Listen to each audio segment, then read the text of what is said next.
there was a man, a rahib, a monk, who worshipped Allah subhanahu wa ta'ala in his temple, Sittina Sana. This rahib, this monk, worshipped Allah subhanahu wa ta'ala for 60 years in one place.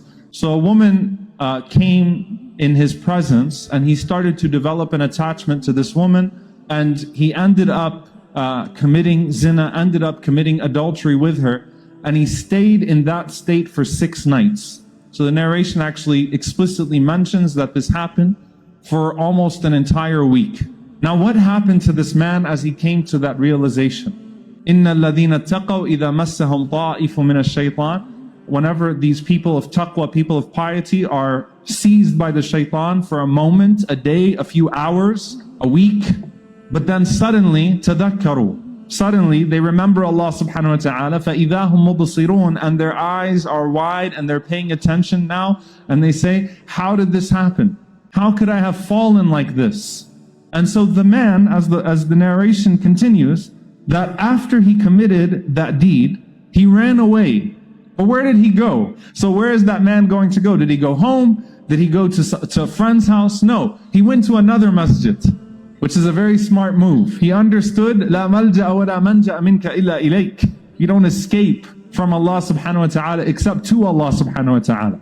And he took residence in that masjid for 3 days, and he did not eat anything for 3 entire days. It's not that he was starving himself, it's that he was so immersed in his repentance that he was not even eating or drinking, crying over what he committed for 6 nights, begging Allah for forgiveness. So some people noticed him in the masjid, and so they brought to him a raghif, they brought to him a loaf of bread. The man took that, فَكَسَرَ نِصْفَهُ, he broke the bread into 2 pieces. He gave 1/2 of it to someone on his right, 1/2 of it to someone on his left, and the man continued to immerse himself in seeking forgiveness from Allah subhanahu wa ta'ala.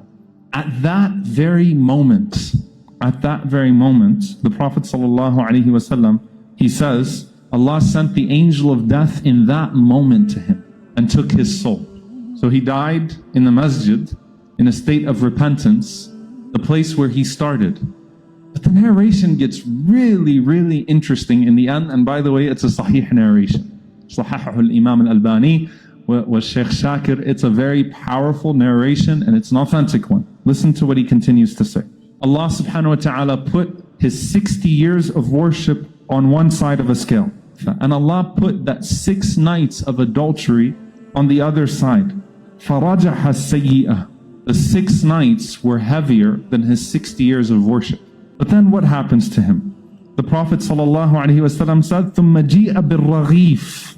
Allah brought forth that piece of bread, and then put the bread on one side of the scale with his 6 nights of sin. And so the raghif, the bread, outweighed his 6 nights of adultery and entered him into Jannah.